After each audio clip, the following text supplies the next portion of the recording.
Setelah menjalani seleksi selama sepekan, striker asal Serbia akhirnya resmi dikontrak Bali United selama 1 tahun. Pemain ini berhasil menyisihkan striker seleksi asal Australia yang terbentur masalah administrasi. Skuad Bali United semakin lengkap menjelang kick-off Torabika Soccer Championship setelah striker asal Serbia Nemanja Vidakovic resmi menandatangani kontrak selama 1 tahun. Dalam latihan di lapangan Trisakti Legian Kuta Kamis sore kemarin, Vidakovic masuk dalam skema tim inti yang dipersiapkan untuk menghadapi laga perdana TSC melawan Pusamania Borneo FC hari Minggu mendatang.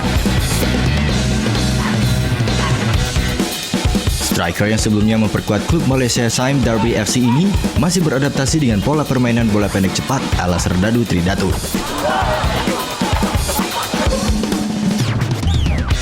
Pelatih Indra Syafri menjelaskan alasannya memilih Vidakovic dibanding striker asal Australia Daniel Heffernan karena memenuhi 3 persyaratan yang disepakati tim pelatih dan manajemen. 1, teknis.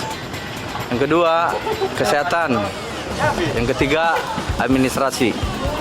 Jadi Ferman dia bilang oke, tetapi dia harus kembali ke negaranya dulu urus surat-surat.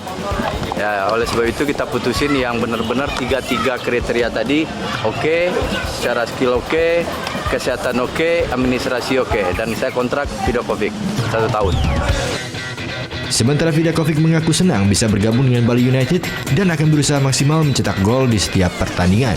I'm so happy because I'm come here because I'm now part of the family Bali United and I will do my best to improve and to every game give 100%.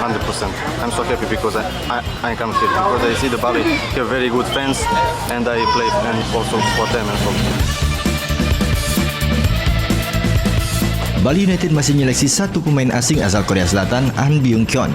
Pelatih Indra Syafri menyatakan secara skill individu, mantan pemain timnas Korsel Junior ini masuk ke dalam kriterianya. Namun manajemen harus menunggu hasil pemeriksaan kesehatan sebelum memutuskan untuk mengontrak pemain berusia 27 tahun ini. Muhammad Hasanuddin melaporkan untuk NET.